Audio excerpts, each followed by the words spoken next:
श्रीराम समर्थ. सन 1895 ते 1905. 1896चा दुष्काळ. सन 1876 साली पडलेल्या दुष्काळाला 20 वर्षे झाल्यावर सन 1896 साली पुन्हा दुष्काळ पडला.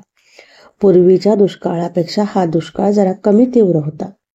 1876-77 साली एकंदर 50 लक्ष लोक मेले, तर 1896-97 साली एकंदर 10 लक्ष लोक मेले.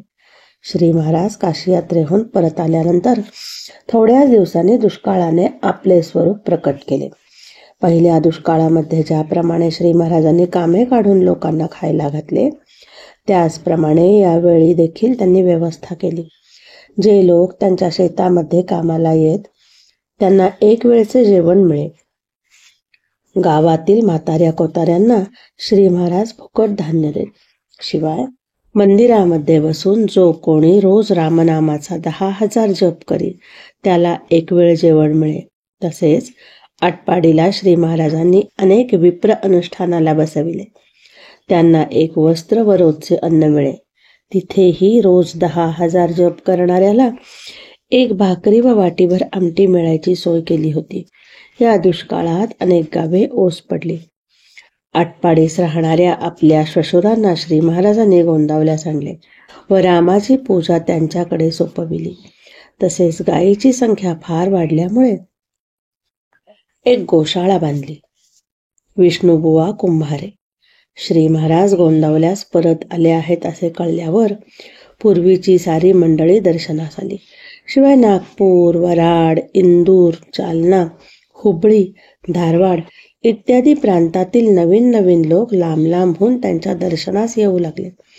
गोंदावले पुन्हा सजीव व भरलेले दिसू लागले. अनेक प्रांतातील, अनेक व्यवसायातले, अनेक भाषा बोलणारे, अनेक स्वभावाचे, अनेक हेतूंनी आलेले अनेक स्त्री पुरुष श्री महाराजांच्या सानिध्यात मोठ्या आनंदात कालक्रमणा करीत. श्री महाराज देखील सर्वांच्यावर इतके प्रेम करीत की ते सर्वांना, लहान मुलामुलींना सुद्धा आपल्या आईबापांपेक्षाही जवळचे वाटत. बहुतेक लोक प्रपंचातल्या अडचणीतून मार्ग सापडावा हाच हेतू मनात धरून येत. परंतु काही थोडे लोक केवळ भगवंतासाठीच येत आणि त्यांचे काम लवकर होत असे. विष्णुबुवा कुंभारे हे अशा थोड्या लोकांपैकीच होते. ते मूळचे राहणारे वराडातले. यात्रेच्या निमित्ताने ते मोगलाईत गेले असता अंबड येथे त्यांची व आनंदसागरांची गाठ पडली. आनंदसागराने त्यांना श्री महाराजांच्या बद्दल गोष्टी सांगून गोंदावल्यास पाठवले. श्री महाराजांना पाहून विष्णुबुवांना आनंदाची उर्मी आली आणि त्यांच्या मनाला विलक्षण समाधान झाले. श्री महाराजांनी त्यांना ठेवून घेतले. 4-8 दिवस राहिल्यावर नित्याच्या व्यवहारामध्ये देखील सहज प्रकट होणारे श्री महाराजांचे ज्ञान व वैराग्य पाहून विष्णुबुवा चकित होऊन गेले आणि आपण त्यांचा अनुग्रह घ्यावा असे त्यांच्या मनात आले. एकदा श्री महाराज एकटे आहेत अशी संधी साधून आपल्याला अनुग्रह द्यावा म्हणून त्यांनी श्री महाराजांना विनंती केली. तेव्हा श्री महाराज हसले आणि म्हणाले, बुवा, तुम्हाला अनुग्रह झाला आहे ना?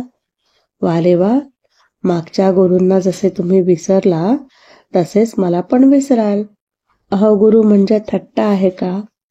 एखाद्या प्रतिव्रतेसारखे गुरुशी वागणे असावे. आपला देह त्याला अर्पावा लागतो.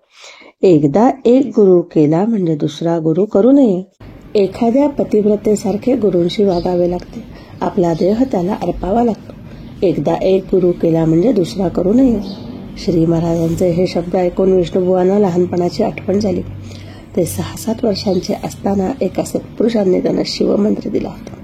परंतु त्याच वेळी त्याने हेही सांगून ठेवले होते की तुला माझे आणि या मंत्राचे लवकरच विस्मरण होईल. नंतर पुष्कळ वर्षांनी श्री ब्रह्मचैतन्य नावाच्या थोर महात्म्याचे दर्शन तुला घडेल. तू त्यांच्यापाशी अनुग्रह मागशील तेव्हा तेच तुला माझे स्मरण करून देतील. पण तू त्यांनाच गुरुमान आणि त्यांच्या चरणी चित्त अर्पून त्यांची आज्ञा वेद वाक्य समज. त्याने खात्रीने तुझे कल्याण होईल. विष्णुबुवांनी ही सर्व कथा श्री महाराजांना सांगितल्यावर त्यांनी अनुग्रह देण्याचे कबूल केले. श्री महाराजांनी त्यांना अनुग्रह दिला तेव्हा त्यांना शिवमंत्रच दिला. राम आणि शिव या दोघांमध्ये भेद मानू नये असे सांगून रोज स्नान झाल्यावर आसनावर बसून शिवमंत्र जपावा आणि इतर वेळी रामनामाचा जप करावा अशी श्री महाराजांची त्यांना आज्ञा झाली. हा अनुग्रह झाल्यावर विष्णुबुवांनी मोठ्या चिकाटीने जप केला. तसेच ते 12 ज्योतिर्लिंगे आणि इतर मोठी क्षेत्रे पाहून आले. त्यांचे नामाचे प्रेम पाहून श्री महाराजांनी त्यांना दीक्षाधिकार दिला. वराडात शेंदुर्णी गावी त्यांनी श्री महाराजांच्या नावाने मठ बांधला आणि आमरण भगवंताच्या नामाचा प्रसार केला. श्रीरामरायाच्या डोळ्यातून अश्रुपात. सन 1897 सालचा एप्रिल महिना होता. दुष्काळाचे भयानक स्वरूप संपून लोकांना जरासे स्वस्थ वाटू लागले होते. रामनवमीचा उत्सव नुकताच संपल्यामुळे अजून पुष्कळ मंडळी गोंधळल्यास राहिली होती. एके दिवशी सकाळी 9 वाजण्याचे सुमारास श्री महाराज रामासमोर भजन करण्यास उभे राहिले. 10-15 मिनिटात पुष्कळ मंडळी जमली. श्री महाराजांनी भजनात निरूपण सांगण्यास आरंभ केला. भजन थोडे निरूपण असे करता करता 1-2 तास सहज निघून गेले. मंदिरातील सर्व माणसे, लहान मुले, म्हातारे लोक सर्वजण श्री महाराजांच्या निरूपण भजनामध्ये अगदी तल्लीन होऊन गेले. इतक्यात श्री महाराज पुढील अभंग घोळून म्हणू लागले. 53 वर्षे भूमी भार, आता पाहू आपले घर. 53 वर्षे भूमी भार, आता पाहू आपले घर. देह मर्यादा सरली, मागे भक्ती करा भली. तुम्हा सांगितल्या खुणा, विसरू देऊ नका मना. दीनदास आनंदला, राम बोलावितो मला. आतापर्यंत भजनामध्ये रंगून गेल्यामुळे स्वतःला विसरलेले सर्व लोक एकदम जागे झाले, अगदी घाबरून गेले. श्री महाराजांनी अभंग संपवला आणि भजन व निरूपण आटोपल्याचे सूचक केले. जानकी जीवनस्मरण जय जय राम. आणि सर्वांना म्हणाले, आता मी नैमिषारण्यात जाणार.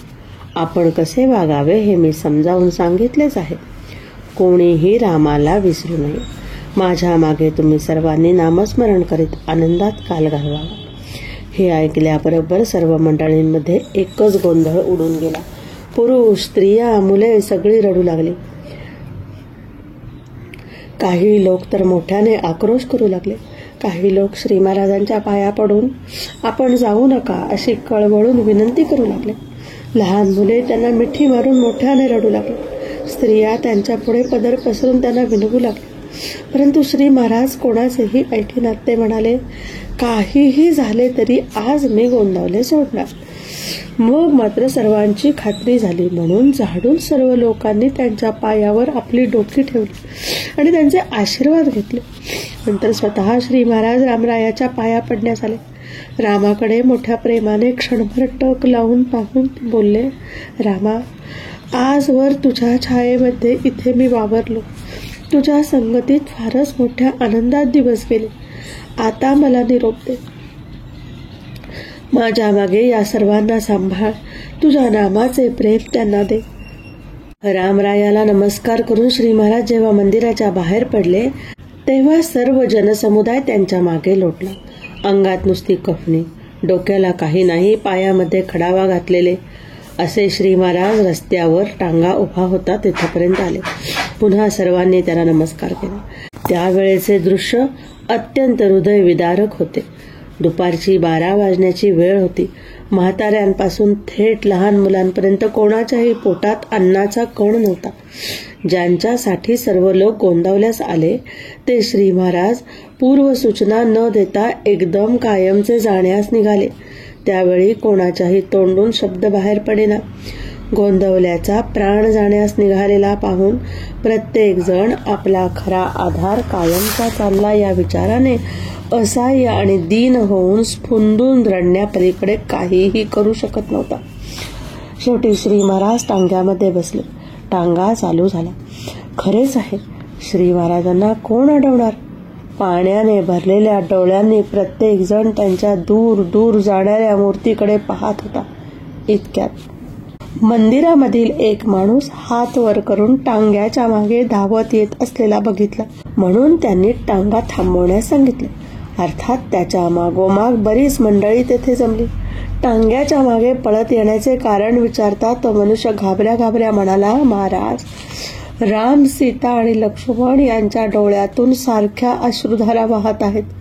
हे ऐकून श्री महाराज एकदम उद्गारले, खरंच? आणि टांगा लगेच मंदिराकडे परत वळवला. टांग्यामधून उतरल्यावर श्री महाराजांनी हातपाय धुतले, सोवळे नेसले, रामापुढे आले. रामरायाच्या डोळ्यातून गालावर ओघळलेले पाणी एका मऊ रुमालाने त्यांनी पुसून काढले. तरी पुन्हा अश्रूंची धार येऊ लागली. मग मात्र श्री महाराजांच्या डोळ्यांना टचकन पाणी आले. मी इथून निघून चाललो म्हणून का तू रडतोस?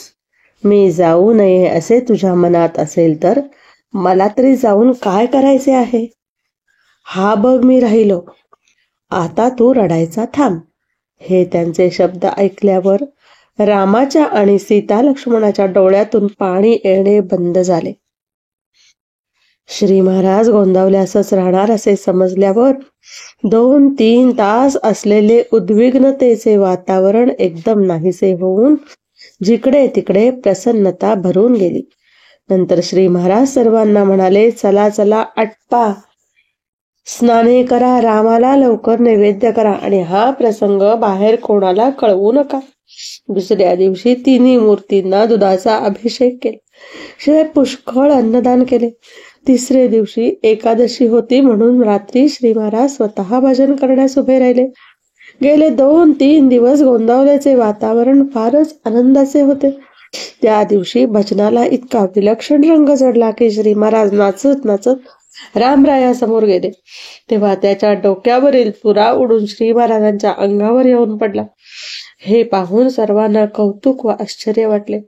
भजन आटोपून आरती झाल्यावर श्री महाराज म्हणाले, चैतन्य सर्व ठिकाणी भरलेले आहे, ते कोठेही प्रकट होऊ शकेल. त्याला प्रकट करणे हे आपल्या भावनेवर अवलंबून आहे. ज्याची भावना खरी, शुद्ध म्हणजे निसंशय असते, त्याला दगडाची मूर्ती देखील देव बनते. भावना मात्र 100 नम्री पाहिजे, तीत कसलीही भेसळ उपयोगाची नाही. जय जय रघुवीर समर्थ. श्री ब्रह्मचैतन्य गोंदवलेकर महाराजांचे चरित्राचा पुढील भाग ऐकण्यासाठी चॅनलला सबस्क्राईब करा. बेल आयकॉन बटन प्रेस करा, म्हणजे पुढचा व्हिडिओ आलेला तुम्हाला नोटिफिकेशनमध्ये कळेल. आणि शेअर सुद्धा करा, म्हणजे इतरांना सुद्धा चरित्र ऐकण्याची संधी मिळेल.